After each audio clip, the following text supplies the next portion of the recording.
When we get back home, Tyler began, intending to take up the conversation where it had been interrupted, you'll be mighty glad to see how good the place looks. Calico had a fine heifer calf this spring, and the garden looks like it'll be our best one ever. He smiled at Papa, remembering how fine he'd left things back there. Rosalie came. She can't remember you, but as soon as you're home, why, she'll... Easy now, son, Papa warned and held up a hand. There's a lot for me to do before I can ever come home again. Tyler was silent a moment. But the war's over, Papa, he whispered. Mr. Lincoln's dead.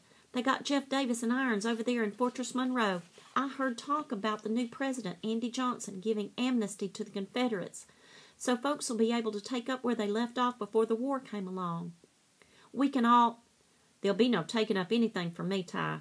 It ain't right what the Union did to us, Papa insisted. We've got a debt to settle with 'em, son, and Joe Shelby's the man to show us how to do it. I can't go home now. Not till we've evened the score. But, Papa, I came so far. Tyler couldn't believe how small and far away his voice sounded. I finally found you. Mama and Lucas are waiting, even Rosalie. Can't we? Son, sometimes a man gets to a certain place because that's where his road leads him. Behind Papa's brooding black eyes was a pain that made Tyler hold his own tongue. Only a man don't know exactly where that road's taking him, not until he gets to the end of it, Papa explained. I never meant to be away so long, Ty, but the truth is the road I'm traveling on ain't come to an end yet. He reached out to lay a hand on Tyler's shoulder. You're a sensible, steady fellow, like your Uncle Matthew, he went on. You don't understand, just like he didn't. He called me a fool when I volunteered. Told me I ought to have better sense. It was a young man's war, he said. Ty, it was my war, and I ain't ready to quit fighting it, not by a long shot. Black Jack loaded his saddle and gear onto the last skiff going across the river.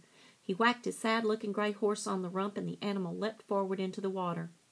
Tyler looked straight into Papa's face, trying to fix forever in his mind those somber eyes, those hollow cheeks, that savage mouth beneath a mustache that no longer was the color of a beaver's coat. Tyler remembered the kiss he'd planted on Lucas's eyebrow.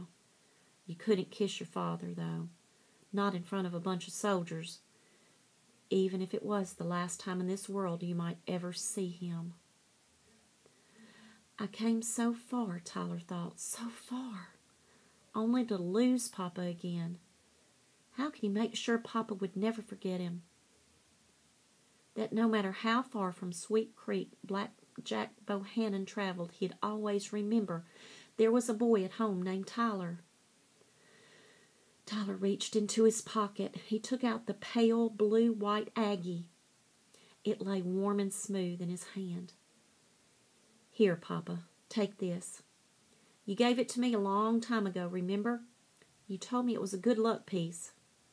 Everybody needs as much of that as they can get, you said. I want you to have it now, Papa. Black Jack plucked the marble out of Tyler's palm. Why, son, you've kept it all these years? He smiled, one of his rare old cheery smiles. I'll make you a bargain, Ty. I'll keep it with me till we meet again. Then you can have it back. Shall we shake on it? Tyler held out his hand. Papa's grip was firm and determined. Take care, son, he counseled gently. Tyler was sure there was affection, maybe even love, in his father's glance.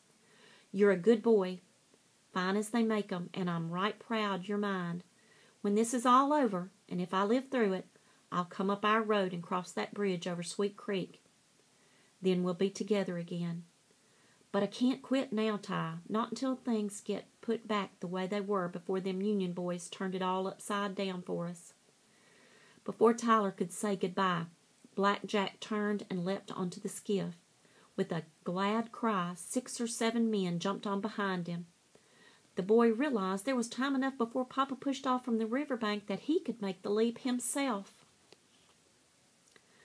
Yes, I could, Tyler thought. He could cross over into Mexico, could learn to shoot a rifle as well as Papa, could fight right beside him when the Iron Brigade of Missouri finally came back to settle the score with the Union. Bigger could go, too. It would be a grand adventure. one such as few boys would ever be lucky enough to have. Cousin Clayton would never get over being pea-green jealous. Was there any law that said he had to go back to Sweet Creek? No, there wasn't. Lucas could take over for him at home, just as he'd taken over for Papa. Tyler stood rooted on the bank as the men on Papa's skiff shoved off and began to pole across the Rio Grande. On the opposite shore, soldiers were tearing the other rafts apart and packing up the wood to be used later for fires in a country where firewood was sure to be scarce. Black Jack's skiff was the last to land. The men he'd gone over with pulled the craft onto the bank and began to dismantle it too. Tyler watched as long as he could, saw Papa saddle his slack-sided gray horse and mount up. He waved a long time, but Papa must not have seen because he didn't wave back. The men who'd come around earlier had already moved out, had once again become black dots crawling along the horizon. Black Jack followed them, dust rising like plumes around his horse's hooves. Tyler watched until the bleak horizon was emptied of men and mules and horses. His heart felt battered and sore. He pressed both hands hard against his breastbone to subdue the pain he felt inside. He couldn't let his heart break. Not now. Not yet.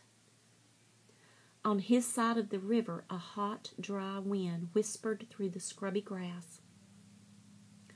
Overhead, a pair of buzzards wheeled slowly against the hard, blue Texas sky. Below, the brown Rio Grande flowed exhonorably to the sea. Tyler squatted beside Bigger.